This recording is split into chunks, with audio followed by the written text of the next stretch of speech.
Bismillahirrahmanirrahim. Assalamualaikum warahmatullahi wabarakatuh. Waalaikumsalam warahmatullahi wabarakatuh. Alhamdulillah kita bersyukur kepada Allah Subhanahu wa taala pada sore hari ini kita kelompok 3 insya Allah akan menyampaikan materi tentang analisis lingkungan sekolah. Salawat dan salam kita kirimkan kepada Nabiullah Shallallahu Alaihi Wasallam. Semoga kita menjadi umatnya yang senantiasa mengikuti karakter beliau yang luar biasa, ya akan insya Allah kita tularkan kepada ananda-ananda kita di sekolah. Baik, Bapak dan Ibu sekalian, sebelum kita memulai materi yang akan disampaikan oleh Bapak Abdul Salam, untuk lebih berkahnya mari kita sejenak menundukkan kepala untuk berdoa kepada Allah Subhanahu wa taala. Doa dimulai.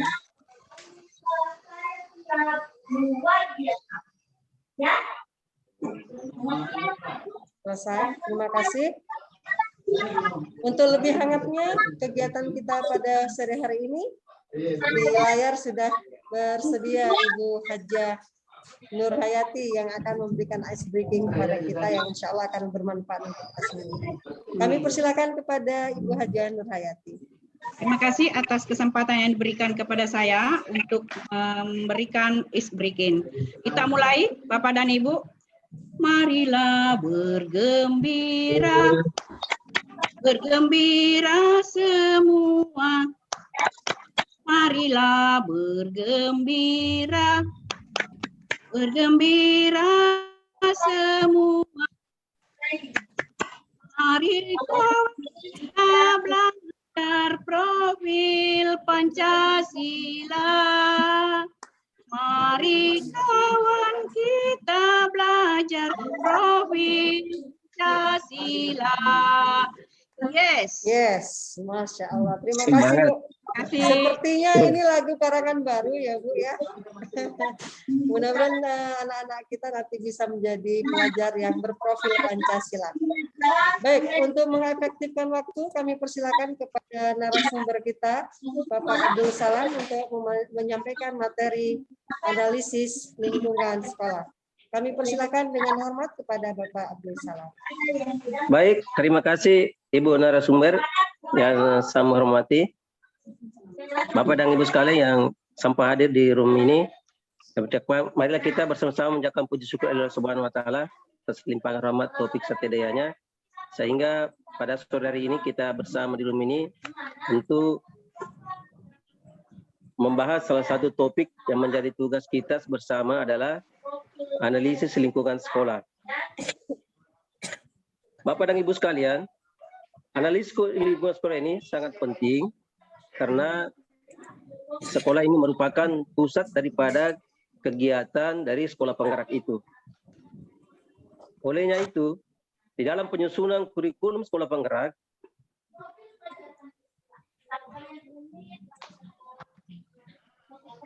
susunan sekolah penggerak itu, pusat ini menentukan kerangka-kerangkanya, tetapi diberikan kesempatan kepada satuan pendidikan untuk menyusun operasional yang ada di operasional kurikulum yang ada di sekolah tersebut. Bapak dan Ibu sekalian, kalau kita lihat dari proses penyusunan kurikulum operasional satuan pendidikan, di sini ada beberapa hal yang menjadi tugas kita sebagai kepala sekolah dalam penyusunan kurikulum ini. Yang pertama adalah analisis konteks karakteristik satuan pendidikan. Kemudian ada penyusunan visi misi sekolah. Kemudian bagaimana mengorganisasikan pembelajaran, bagaimana menyusun rencana pembelajaran, bagaimana pendampingan. Jadi Bapak dan Ibu sekalian, inilah merupakan rangkaian-rangkaian kegiatan yang kita lakukan nanti di dalam kesempurnaan dari penyusunan daripada kurikulum sekolah penggerak itu. Bapak dan Ibu sekalian, apa sajakah yang perlu diperhatikan di dalam proses penyusunan kurikulum sekolah penggerak itu? Di antaranya tadi adalah mengenai analisis lingkungan sekolah. Analisis lingkungan sekolah. Di dalam analisis lingkungan sekolah ini ada beberapa hal yang perlu kita lakukan bersama. Di antaranya adalah bagaimana sumber daya alam, sosial dan budaya yang ada di sekolah tersebut. Jadi dalam analisis lingkungan sekolah itu ada dua pokok. Yang pertama analisis lingkungan belajarnya, kemudian analisis kebutuhan sekolahnya. Di dalam analisis lingkungan belajar ini, hal yang perlu diperhatikan adalah yang pertama adalah sumber daya alam.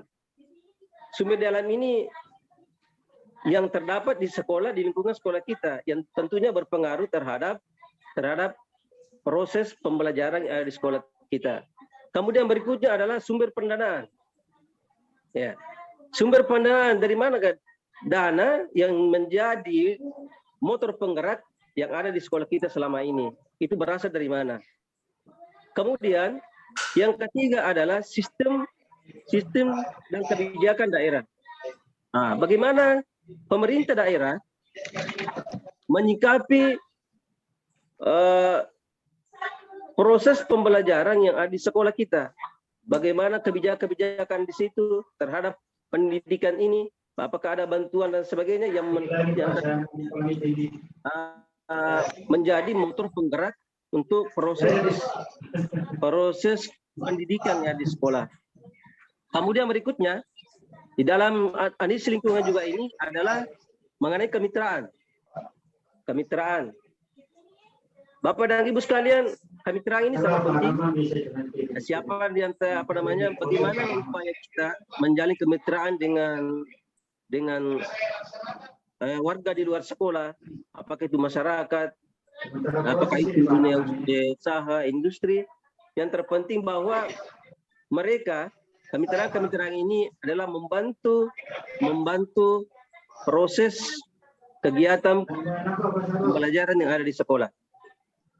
Inilah 4 poin, Bapak dan Ibu sekalian, yang menjadi tugas kita, profil-profil yang ada di sekolah kita ini, yang perlu kita analisis ya, di dalam penyusunan daripada kurikulum sekolah penggerak tersebut. Saya ulangi kembali bahwa dalam analisis lingkungan belajar itu ada 4 poin. Yang diantaranya yang pertama sumber daya alamnya, Sumber pendanaan, yang ketiga sumber dana dan kebijakan, sistem dan kebijakan daerah, yang keempat adalah kemitraan. Ya. Kemudian berikutnya yang analisis kebutuhan sekolah. Yang juga menjadi analisis lingkungan sekolah tersebut adalah analisis kebutuhan sekolah. Analisis kebutuhan sekolah. Yang menjadi kebutuhan sekolah kita. Apa-apa saja yang menjadi kebutuhan yang ada di sekolah kita, apakah dari segi peserta didik. Nah, kita harus menggambarkan bahwa bagaimana kondisi peserta didik kita. Misalnya berapa jumlahnya, kemudian keadaan orang tua siswa, kemudian ekonominya. Ya, ini semua masuk di dalam kategori peserta didik kita, ya. Apakah ini masuk apakah di sekolah kita juga itu ada siswa yang berkebutuhan khusus? Ini juga menjadi analisis yang perlu kita analisis dalam kebutuhan sekolah kita. Berikutnya, di samping peserta didik, berikutnya adalah guru dan tenaga kependidikan. Berapa jumlah guru yang ada di sekolah kita? Mulai dari guru kelasnya, guru mata pelajarannya, kemudian masuk juga di dalamnya bagaimana dengan latar belakang pendidikannya. Apakah mereka itu linear dengan tugasnya dan sebagainya, ya. Ini menjadi bagian dari analisis kebutuhan sekolah. Jumlah gurunya, apakah gurunya sangat cukup atau kurang, ya tentunya ini menjadi pertimbangan semuanya. Kemudian berikutnya Di dalam analisis kebutuhan sekolah juga adalah sarana dan prasarana. Sarana-prasarana yang ada di sekolah kita. Ataukah kita membutuhkan sarana dan prasarana yang nantinya dapat menunjang proses pembelajaran di sekolah kita. Di antaranya gedung sekolah kita, bagaimana, apakah sudah cukup rombelnya dan sebagainya, ya. Kemudian di dalamnya prasarananya, bangku, meja siswa dan sebagainya, bagaimana keadaannya di situ, apakah sudah layak atau memang perlu diganti dan sebagainya. Kemudian alat-alat media-media pembelajaran, apakah sudah lengkap atau masih perlu bantuan dari pihak-pihak kemitraan tadi yang kita sebutkan di atas itu. Semuanya ini adalah intinya prasarana ini adalah semua yang menunjang daripada terlaksananya proses pembelajaran yang ada di sekolah kita ini. Kemudian lanjut.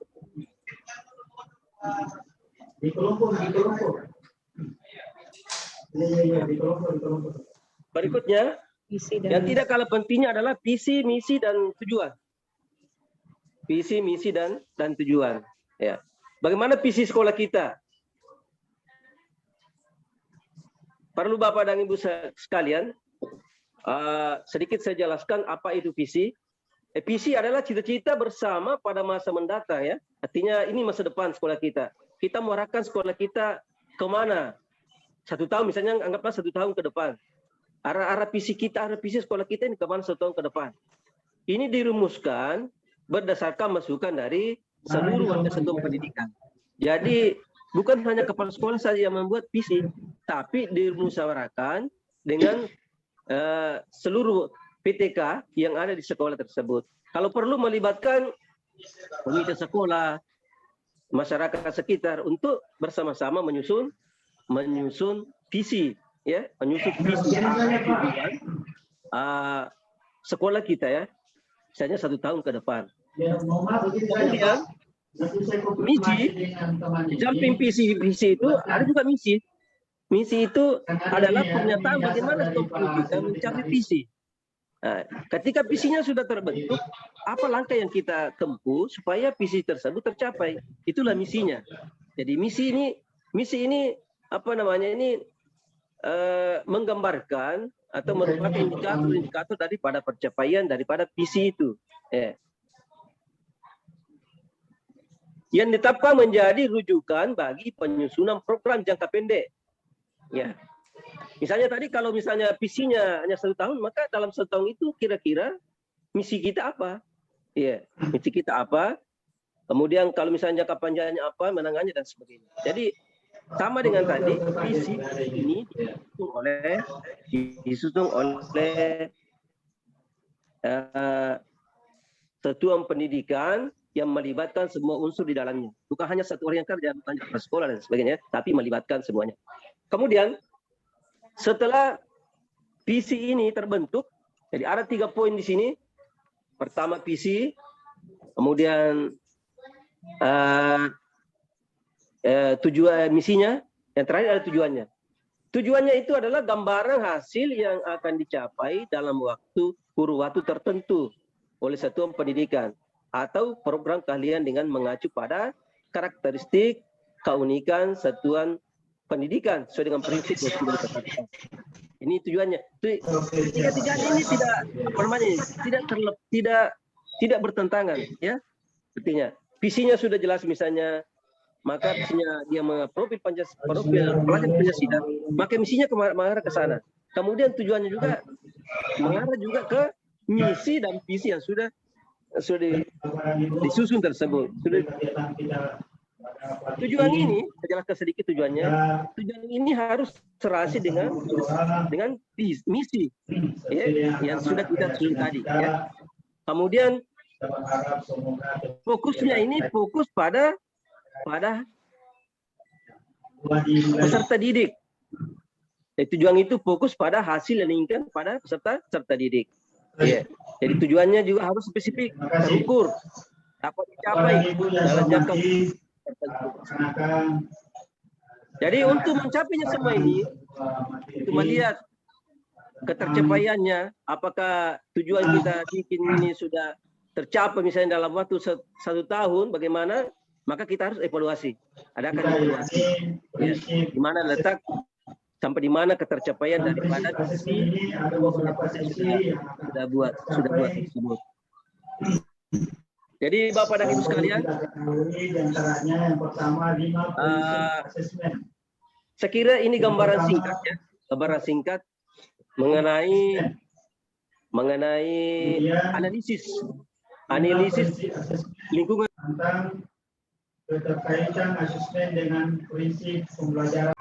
Sebelum kita lanjut ke tugas, maka saya sedikit memberikan penjelasan singkat bahwa yang terpenting di sini dalam analisis lingkungan sekolah adalah analisis lingkungan belajar sekolah kita itu yang tadi saya katakan ada 4 poin itu, kemudian analisis kebutuhan sekolah kita. Karena semuanya nanti ini merupakan penyempurna daripada penyusunan kurikulum sekolah penggerak yang ada di satuan pendidikan sekolah kita masing-masing. Sekira demikian, Bapak dan Ibu sekalian, terima kasih dan selanjutnya saya persilakan kepada Ibu moderator untuk melanjutkan room ini. Silakan Ibu. Baik, terima kasih Pak Salam. Alhamdulillah luar biasa, singkat, padat, jelas. Mungkin ada dari Bapak Ibu yang ingin menyampaikan tanggapan atau pertanyaan. Kami persilakan untuk menyampaikan kepada narasumber kita.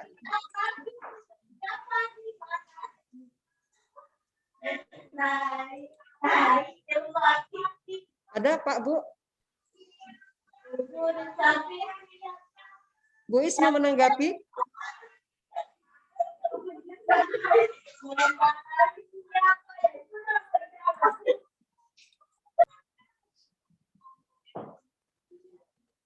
Bu Hajah?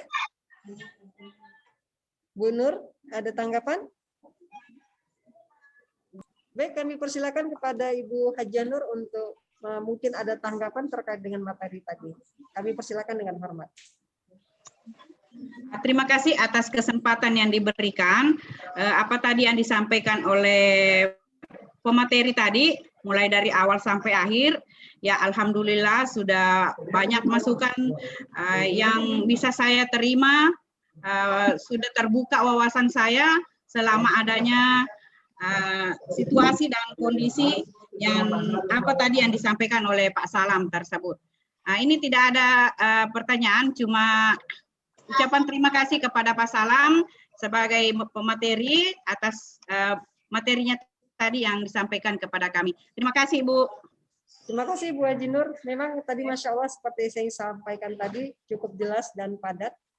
Baik, kami persilakan jika ada tanggapan yang lain kepada Ibu Is, kami persilakan dengan hormat. Mungkin ada tanggapan Bu? Penjelasan yang diberikan Pak Salam sudah cukup mendetail. Untuk itu saya berterima kasih bisa diikutkan di acara ini. Baik, terima kasih. Alhamdulillah kalau demikian kita sampai pada penghujung kegiatan kita pada hari ini. Kami mengucapkan terima kasih kepada Bapak Abdul Salam atas materinya yang singkat, padat, dan jelas. Dan sepertinya Pak Abdul Salam memberikan kita tugas pada lembaran yang terakhir tadi. Mudah-mudahan kita sempat untuk dimudahkan oleh Allah Subhanahu wa taala dalam melaksanakannya. Amin. Jazakumullah khair. Terima kasih atas partisipasinya pada sore hari ini. Mudah-mudahan ilmu yang kita pelajari hari ini bermanfaat untuk ananda kita dan untuk sekolah kita. Kita tutup kegiatan kita dengan mengucapkan alhamdulillahirabbil alamin. Alhamdulillahirabbil. Wassalamualaikum warahmatullahi wabarakatuh. Waalaikumsalam warahmatullahi wabarakatuh. Terima kasih. Iya. Oke. Sampai jumpa Bapak Ibu sekalian. Mari kita tutup kegiatan kita. Salam, ketemu besok. Ketemu besok. Assalamualaikum. Waalaikumsalam.